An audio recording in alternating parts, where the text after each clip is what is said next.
नमस्कार, साई वाणी में आप सबका स्वागत। भाई और बहनों, शिरडी के साईं बाबा के विचार हम सबको प्रेरणा देते हैं और बाबा हमें शक्ति देते हैं। साई वाणी के माध्यम से आपको मिलने आते हैं। आपके जीवन में जो जो समस्याएं हैं वो समस्याएं आपको दूर करने की शक्ति बाबा देते हैं और यही शक्ति को लेकर हम आगे जाना चाहते हैं। यही विचार हम सबके विचार है। मैं बहुत कुछ कहने जा रहा हूं, बट आखिरी में मैं इतना ही कहना चाहता हूं कि यह सब शक्ति मेरी ध्यान के लिए है, धारणा के लिए है और समाधान के लिए है। यह समाधान की शक्ति किस चीज के लिए है? तो हमें बहुत कुछ करना है जीवन में। जीवन में क्यों, कैसे और किस लिए? बहुत सारे मेरे मित्र मुझे पूछते हैं हमेशा कि थक जाते हैं हम, कभी कभी अकेले लग जाता है, हमें पता नहीं चलता। मैं बहुत सारे महाविद्यालयों में और विश्वविद्यालयों में भी गया, वहां के प्रोफेसर्स लोगों से, प्राध्यापकों से और मेरे कुछ विद्यार्थी मित्रों से बातचीत की तो उनके जीवन में कुछ दिशा नजर नहीं आ रही है। हजारों करोड़ों लोग आज बेरोजगार है और जीवन में चाहते हैं कि वो क्या करे और कैसे करे। मैं फिर से कहना चाहता हूं, आओ, साई वाणी का ये पूरा परिवार आप सबके लिए एक दिशा देने वाला और मार्गदर्शक परिवार है, क्योंकि हम चाहते हैं कुछ कर गुजरने के लिए मौसम नहीं मन चाहिए भाइयों, साधन तो जुट जाएंगे, संकल्प का धन चाहिए। साईं बाबा के बारे में मुझे फिर से एक बार आप सबको कहना है, वो आए और आकर चले गए, मौन रहे और फिर कुछ कह गए। कुछ था जो बिन बाटे ही बढ़ गया, कुछ था जो बिन बाटे ही बढ़ गया। जल उठे दिए और अंधेरा झट गया, जल उठे दिए और अंधेरा झट गया। अरे बाबा का यही तो विचार है। अपने जीवन का दिया जलाया उन्होंने और बहुत अच्छी तरह से बांटा।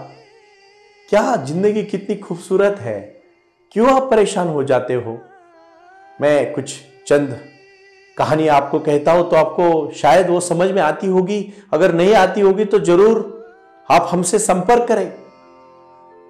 हम संपर्क इसलिए करना चाहते हैं, हम लोगों को फिर से जीने की कला सिखाने वाले हैं। अध्यात्म को अपने जीवन में लाके अपने जीवन को सुंदरता की तरह से एक जीवन जीने की कला हम सिखाने जा रहे हैं। और हम इसलिए कहते हैं कि चंदन के पेड़ को बताना नहीं होता कि वो चंदन का पेड़ है, क्योंकि उसकी खुशबू आती है। मैं आज आपको कहना चाहता हूं, सबसे पहली बात मैं आपको कहना चाहता हूं कि वीणा, जिंदगी एक वीणा है। वीणा एक गांव की एक बहुत बहुत मशहूर कहानी है। एक गांव में बहुत बड़ा एक महल था और उस महल में बहुत सारे लोग रहते थे, बड़े बड़े लोग थे, अमीर लोग थे। बट कुछ सालों पहले उस घराने में एक संगीतकार आके उनके लिए वीणा बजाता था।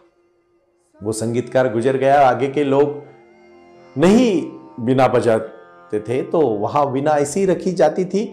वहां कोई बिल्ली आती थी तो सब वो बिल्ली जैसे वो वीणा के ऊपर से जाती थी, इधर उधर से छलांग मारती थी, तो वीणा का आवाज होता था तो सबकी नींद उठ जाती थी कभी रात में। तो उन्होंने सोचा ये वीणा अभी किस काम की है, कोई नहीं बजा रहा है इसको, ये तो ऐसे ही घर में पड़ी है और इसका क्या फायदा, इसलिए वो उठा के अपने कचरे के डब्बे में फेंक देते हैं। वहां से एक भिखारी आदमी गुजरता है और जैसे वो गुजरता है तो उसकी नजर वीणा की तरफ जाती है और वो कहता है, अरे ये तो वीणा है। था भिखारी बट उसको वीणा बजाना आता था। वो वीणा को अपने हाथ में लेता है और वही एक जगह पे बैठ के वीणा बजाना शुरू करता है। बहुत सुंदर आवाज आती है वीणा की। लोग आजू बाजू के इकट्ठा होते, घर वाले भी ऊपर से देखते हैं कि नीचे कौन वीणा बजा रहा है, जो हमने सुबह सुबह फेंकी है। और वो वीणा बजाता बजाता है तो लोग घूमते नाचते और उसी प्रकार वो घर के किसी आदमी की फिर से ईर्ष्या जगती है और वो कहते कि नहीं ये तो हमारी वीणा है। वो नीचे जाते और उसको भिखारी को बोलते हैं, दे चल ये मेरी वीणा है। वो बोलता है, वीणा? ये आपकी वीणा? आपकी कैसी हो सकती है, आपने तो इसको फेंक दिया। वीणा उसी की है भाइयों जो बजा सके। वीणा उसी की है जो बजा सके। जीवन उसी का है वो जी सके। जीवन हर एक के बस की बात नहीं है। खा पी के तो जानवर भी जीते हैं, फिर इंसान और जानवर में फर्क क्या है? साईं की यही तो महिमा है। आओ साईं के दरबार में, साईं का आशीर्वाद लो और जीवन की वीणा बजाना सीखो। देखो जीवन कितना मधुर है, जीवन कितना सुंदर है और जीवन की भाव और अभिलाषा कितनी सुंदर है। मैं कहना चाहता हूं फिर से एक बार आपको, दौड़ो लेकिन शांति से, जीवन जियो लेकिन समाधान से, जीवन जियो साईं के आशीर्वाद से, जीवन जियो साईं के ध्यान से और जीवन में खुशी लाओ। अपने को जितना चाहिए उतना लाओ। अपन खुशी बांटो, खुशी मिलेगी। खुशी तभी मिलेगी जब खुशियां बांटोगे। यही तो साईं वाणी का विचार है। अरे आप नहीं समझ रहे हो? क्यों नहीं समझ रहे हो? क्यों दौड़ रहे हो आप किसी चीज के पीछे? हमें क्या चाहिए? हमें सुख चाहिए, शांति चाहिए, समाधान चाहिए, परिवार चाहिए, जीवन चाहिए, सम्मान मान चाहिए, सुख शांति चाहिए, आरोग्य चाहिए। लेकिन दौड़ने से नहीं मिलेगा, चलने से मिलेगा। कदम कदम पे चलोगे पहुंच जाओगे। एक एक कदम से चलोगे शांति से पहुंच जाओगे। मैं इसीलिए कहता हूं साईं वाणी सुनो और साईं ध्यान करो, हर समस्या दूर होगी। मैं जब आपके शहर में आऊंगा आपको मैं एक ही बात कहूंगा, जुड़ो, कोई भी समस्या रहने दो। 9604050607 यहां हमारे सुदर्शन जी है, उनके साथ संपर्क करो और अपने जीवन में वार्तालाप करने का सोचो। एक दूसरे के साथ बातचीत करो, रुको मत। मन में दबाओगे ना वो फट जाएगा। एक बार एक इंसान एक जगह से दो, एक बूढ़ा और एक नौजवान दोनों चलते हैं। उनको एक जगह पे शाम होते होते सूरज डूबने से पहले पहुंचना होता है, लेकिन रास्ते में एक छोटा सा झील आता है और वो झील को पार करके जाना होता है। तो वो झील में वो बैठते हैं नाव में। तो नाव वाले को पूछते हैं कि हमें शाम होने से पहले वहां तक पहुंचना है, वो जंगल को पार करना है। वो नाव वाला बहुत बुजुर्ग आदमी होता है, तजुर्बे वाला होता है। वो कहता है जरूर पहुंचोगे, लेकिन मेरी एक आपको विनती है, आप शांति से चलना, आराम से चलते चलते जाना, शाम होते तक आप पहुंच जाओगे। बूढ़ा आदमी तो बोलता है और उसकी तरफ हंस के बोलता है हाँ मैं समझ गया। लेकिन नौजवान होता है, वो तो जोशीला होता है। गलत काम कर से पैसा कमाएंगे, नाम कमाएंगे, शोहरत कमाएंगे, एक रातों रात फेमस हो जाएंगे। उसको तो ऐसी पड़ी है ना पहुंचने की। उसी प्रकार अरे ये तो क्या गलत बोल रहा है, शांति से पहुंचूंगा तो कैसे पहुंचूंगा मैं शांति से पहुंच नहीं सकता। मुझे अभी इसके लिए क्या करना पड़ेगा? जोर जोर से जाना पड़ेगा, रफ्तार से जाना पड़ेगा। और वैसे ही होता है, जैसे ही झील से वो नाव से उतरते हैं जवान आदमी जोर से भागने लगता है। तो यही जीवन की रफ्तार है। और वो भागते भागते जब चलता है तो गिर जाता है और पत्थर लगते हैं, उसको बहुत सारी समस्याएं होती है और वहां वो गिर जाता है। लेकिन दूसरा बूढ़ा आदमी शांति से चलता है, रास्ता जो बताया उसी रास्ते पे चलता है। सत्य का मार्ग, समाधान का मार्ग, निश्चित ध्येय का मार्ग, जीवन में कष्ट का मार्ग और अपने परिवार के साथ खुशी से रहने का मार्ग, वो चल के वही जीवन का मार्ग मैं बता रहा हूं। और वो चलते चलते जो साईं का मार्ग है, जो साईं का संदेश है, जो साईं का विचार है, वो मैं कह रहा हूं। और फिर उसी से वो चलना शुरू कर देता है। जैसे ही चलना शुरू कर देता है वो आखिरी तक उसको देखता है। उसका नौजवान युवक तो वहां गिरा रहता है, लेकिन उसका पैर टूटा रहता है और ये बूढ़ा होता है, उसको उठा के नहीं लेके जा सकता है। लेकिन 2 मिनट वहां रुक के वो रोने लगता है कि मैंने कहा था तुझे, जल्दबाजी मत कर भाई, जीवन में भी ये मत कर, कोई हड़बड़ी नहीं है। तू मरेगा ना तो तुझे 3.5 हाथ फूटी जगह लगेगी जलाने के लिए, दफनाने के लिए। तुझे ज्यादा नहीं चाहिए, तू क्यों इतना भाग रहा है? कहां पहुंचना है तुझे? तेरा नाम रहेगा ना तो तुझे काम करना पड़ेगा, लेकिन सत मार्ग से। बस इतना ही कहना चाहता हूं। वही किया ना वो लड़के ने, भागा और गिरा।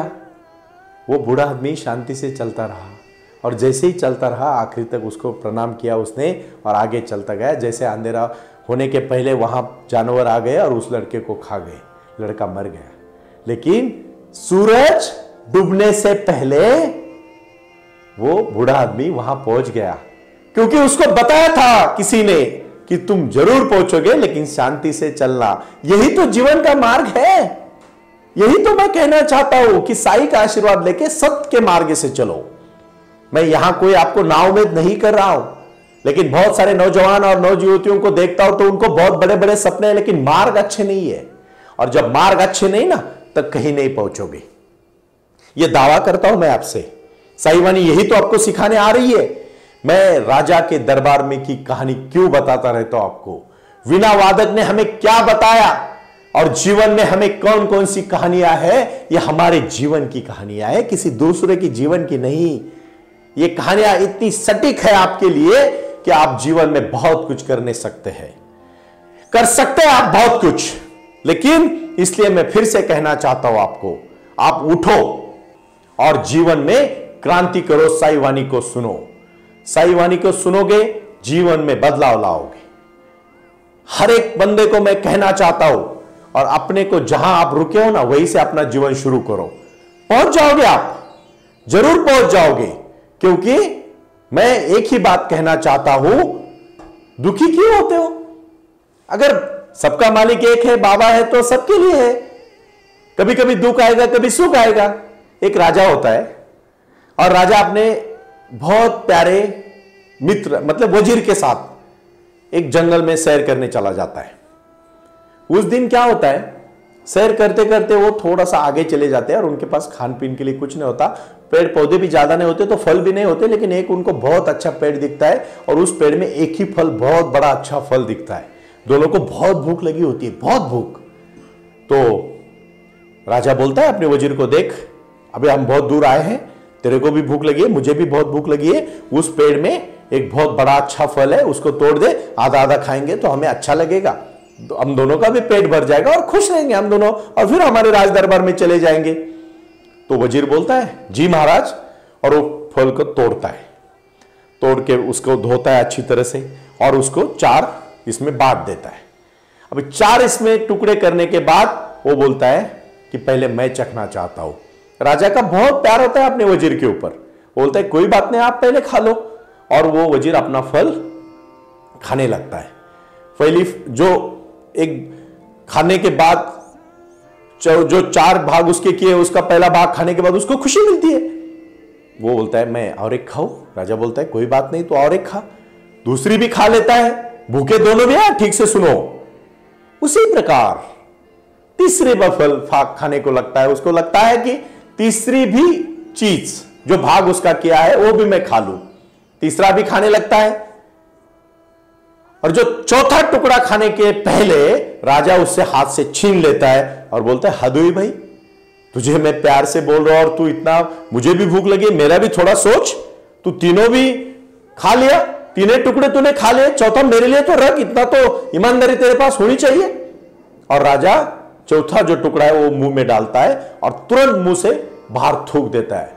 अरे इतना कड़वा फल तू खा कैसे रहा है? तो वजीर नम्रता के साथ कहता है महाराज, आपने आज तक मुझे मेरे जीवन में इतना सुख दिया, इतना प्यार दिया, इतना अच्छे अच्छे फल दिए। अगर आज पहली बार कोई कड़वे फल मेरे सामने आ रहे तो मैं उसको ना क्यों कहूं? जीवन में भी यही है ना।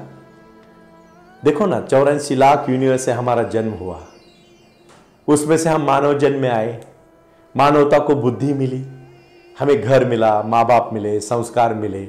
कितने सारे लोग हैं हमारे पास नहीं है इसीलिए दुखी है। जो है उसका कभी सोचा है आपने? जिसके पास एक घर है वो दुखी है, उसको 2 घर चाहिए। अरे जिसके पास घर ही नहीं उसको देखो ना क्या है। जिसके पास माँ बाप है उसको उनकी परवाह नहीं है। जिनको माँ बाप नहीं उनको पूछो माँ बाप की क्या अहमियत होती है, क्या वैल्यू होती है। क्यों सोच रहे हो ये सब बातें? जो है उसमें समाधान करो। लेकिन भाई और बहनों, जैसे कड़वा फल वजीर ने खाया ना, तो राजा ने पूछा पागल तू इतना क्यों खा रहा है? तो राजा के लिए वजीर ने बोला महाराज, आपने जो हमें इतना सुख दिया है, तो आज एक बार कड़वा फल मिला तो मैं आपको नाम क्यों रखूं? उसी प्रकार है जीवन के बारे में भाई और बहनों। इसीलिए तुलसीदास कहते हैं काम क्रोध मद लोभ जी, काम क्रोध मद लोभ जी जो ओम साई राम। प्रारंभ करो, जारी रखो। इसी विचारधारा से साई वाणी का प्रारंभ हुआ। शिरडी के साई बाबा का आशीर्वाद पाके खुद अपने जीवन में एडवोकेट डॉक्टर सुनील नाना साहेब करपे जी ने साई वाणी के इस कार्यक्रम को प्रारंभ करते हुए 21वीं सदी को सही में साई बाबा के आशीर्वाद से लोगों के जीवन में बदलाव एवं खुशियां लाने के लिए साई वाणी का प्रारंभ किया। लगातार लोग साई वाणी को सुनते आ रहे हैं। साई कृपा जो साई ध्यान से जुड़ी हुई है, क्योंकि मेडिटेशन ही एक ऐसी शक्ति है जो जीवन में क्रांति ला सकती है, बदलाव ला सकती है और खुशियां दे सकती है। लेकिन उसके लिए प्राणायाम बहुत महत्वपूर्ण है और अपने संकल्प के प्रति अडिग रहकर उन्होंने प्राणायाम की श्रृंखला को अपने शक्ति से जोड़ा और उसको साई क्रिया के माध्यम से साई ध्यान के प्रति वो लगातार लेके चले गए। इन सब क्षेत्रों के लिए एक ऐसा परिक्षेत्र होना चाहिए जहां लोग आएं और रुके। शिरडी में साई बाबा के समाधि के आशीर्वाद के बाद उनको ज्ञान और ध्यान दोनों की शक्ति देने का प्रयास किया जा रहा है। इसीलिए साईं बाबा की 65 फुट हिंदुस्तान की सबसे बड़ी प्रतिमा बनाकर वहां बाबा का मेडिटेशन सेंटर खोला गया है। साई आंगन इस नाम से यह जाना जाता है।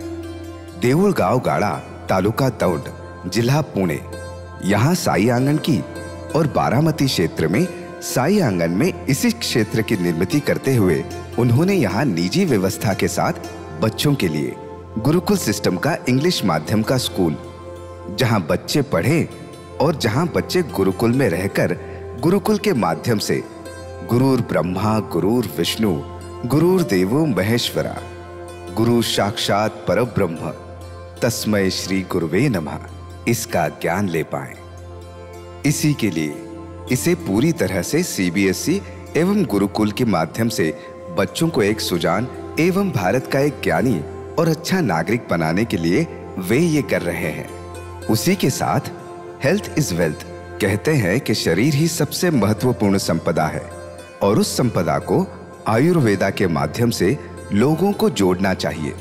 इसीलिए उन्होंने यहाँ साई वाणी आयुर्वेदा हॉस्पिटल की भी निर्मित की है और उस कार्य के लिए वो पूरी तरह जुड़ चुके हैं। पूरे विश्व से लोग साई क्रिया और साई ध्यान के माध्यम से जुड़ रहे हैं और इसीलिए उन्होंने साई वाणी trust.org इस ई कॉमर्स की भी स्थापना की है। इस ई कॉमर्स के माध्यम से हजारों करोड़ों भाई बहन को उन्होंने व्यापार करने के लिए प्लेटफॉर्म दिया।